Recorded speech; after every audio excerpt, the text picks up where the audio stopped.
Hi, my name's Phil. I like talking about politics, and in this video I'd like to discuss how the pandemic means that our important services sectors still don't know how damaging Brexit is going to be for them, because many of the new rules have not actually been put to the test. But first, if you'd like to be notified of daily news and politics, please subscribe to the channel and click the bell notification icon. So our service sector, which is not only by far the largest portion of our GDP, but also one where we have a trade surplus, had nothing in the Brexit deal really to help them. In theory, service businesses can look at the deal and decide that they are just screwed or that they can manage with it and they should be able to tell. It means, for example, that when offering their services in the EU, they can't think of it as the EU, but lots of separate countries with their own separate rules. They don't actually get any benefit of trading with the EU. They're not trading with the EU anymore. They'll be trading with France or with Belgium or with Germany. But when it comes to services, these rules can be a little bit vague. So one example I was reading talked about the need in Austria, the British company to be allowed to sell its services there can only do so as long as an EU company wouldn't be able to provide the same service. There are other potentially vague conditions for businesses in different EU countries as well. But here is what is an unknown quantity. Just how strictly will these conditions be applied? Because it's not obvious at all. In addition, where services can be traded, and it's all fine and dandy, but permits are needed, we have no idea how long it will take to get these permits through. Because right now, trading services is massively hampered because of coronavirus-related travel restrictions. We know about the trade barriers for goods because they applied immediately. Goods still needed to pass back and forth despite the pandemic. The pandemic may have suppressed it a little, not to the same extent as services. We know that more trade barriers are on their way for goods as the grace periods expire, and we also know what that will mean. Well, I say the grace periods that will expire because obviously Boris Johnson is breaking the law again by trying to keep some in place unilaterally, which will make for some terrifying but interesting international diplomacy as the year progresses, particularly as we build up to the meeting of the G7. But services are particularly badly hit by the pandemic. We will not be able to see the full scale of Brexit on our service industries until pandemic travel restrictions are lifted and we see what Brexit travel and work restrictions remain in place. A British-based architect, Patrick Richard, who has done work on the continent, was pointing out that European customers are just as clueless as British companies. Of course, because the confusion doesn't come from a lack of understanding of the deal, but an understanding of how the lack of deal will work in practice. So for services, we actually did get a no-deal Brexit. As far as they're concerned, it was a no-deal Brexit. That means we're reliant upon a certain level of goodwill, but how much goodwill will we get? Also, on the time it takes to deal with all the bureaucracy, like getting permits, another unknown, as although the rules will now apply to us, they also apply to other third countries around the world. So you'd think, well, the system's already in place, we sort of know how it works, because other countries have to access it. But we have no idea what pressure will be put on those systems. It's fair to say that we will be wanting to offer a lot of services to the EU. We're very close. You know, you often trade with people very close to you compared to much more distant countries.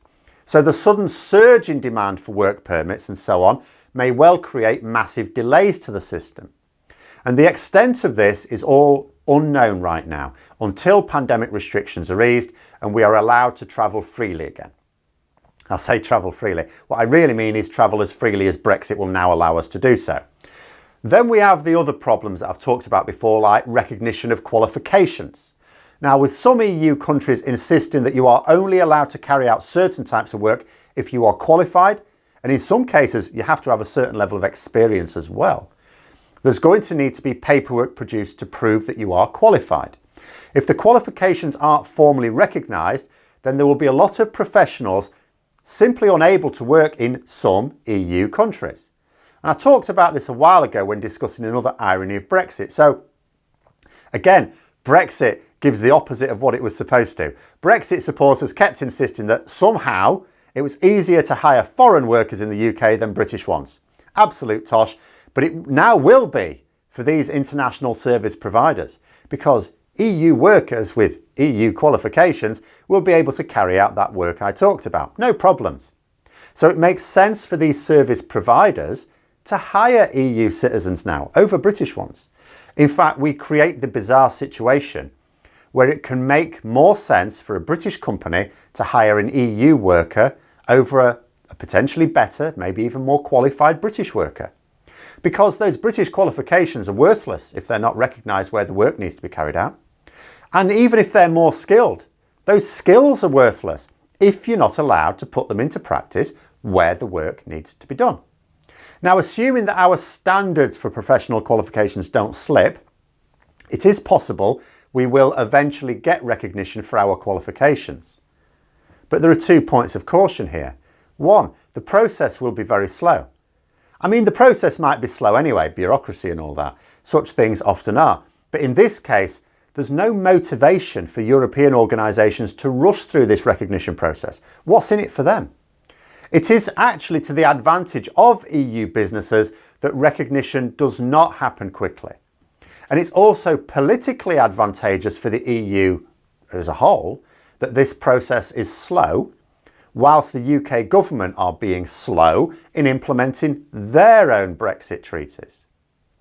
And because it'll be so slow, you'll end up with a situation. It's not like a company can just wait a few years until the qualifications of their staff are recognised. They have to move or die.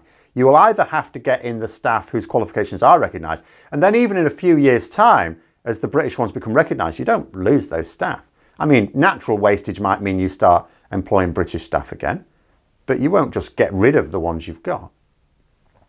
Secondly is the issue of standards itself. Now, it tends to be a feature with Conservative governments that when they struggle to recruit certain key professionals, that they just water down the requirements.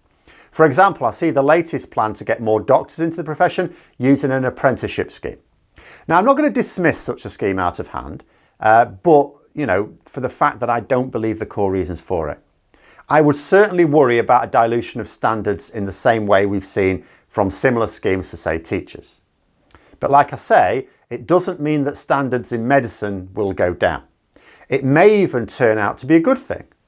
But the thing is that where this government is concerned, I would be very wary. The point is that we could see some of our professional qualifications dip in quality in order to boost up numbers. And so EU countries may well be justified in wanting to keep an eye on things. So I do not think we can expect to have our professional qualifications or perhaps even experience recognised for some time, if it ever is. Meaning that any British businesses who want to continue to operate those services, as the pandemic eases, will surely be keen to employ fewer British workers and more EU workers, even if that means recruiting them from abroad. Now, of course, that may fall foul of the newer immigration rules. May well do. Then that business will simply have to scale back or fold completely. Finally, even if there are workarounds when the full impact of Brexit is felt, so some businesses inevitably will still be able to carry on. There'll be some workaround. They will still have their competitiveness reduced. They'll still have to factor that in. Because let's say your workers are still allowed to operate in the countries where you can get contracts. Let's say you couldn't possibly comply with the requirements of, say, Austria, but that's okay. You tend not to do a lot of work in Austria. It tends to be like Belgium, for example, and you're fine with the rules there. Okay, let's say you are able to negotiate the paperwork, because there'll still be paperwork and you'll still have to pay for it. Visas and permits cost money, even when there aren't particular difficulties with the forms. But then if there's a lot of forms, you'll also need to hire a member of staff to deal with those forms as well. That will add a considerable cost to the companies, who will either absorb it, hitting their profits, or pass it on to their customers, making EU businesses more attractive because they'll be cheaper. And for some companies, simply absorbing it, which then therefore is the obvious answer to not losing competitiveness, may not be viable. Because if their profit margins are not large enough to make it worthwhile, then even without being blocked from operating by Brexit, just the lack of a deal for their industry can still mean conducting business is too costly, as many goods manufacturers or traders in goods in general have been finding. But this too is largely an unknown factor until they are able to move from coronavirus and see what Brexit really means for them. But those are my thoughts. Let me know yours in the comments below. Hope you found the video interesting. If you did, don't forget to click the like button. And if you'd like to support the channel further, please also click the Patreon link for details. And until next time, I'll see you later.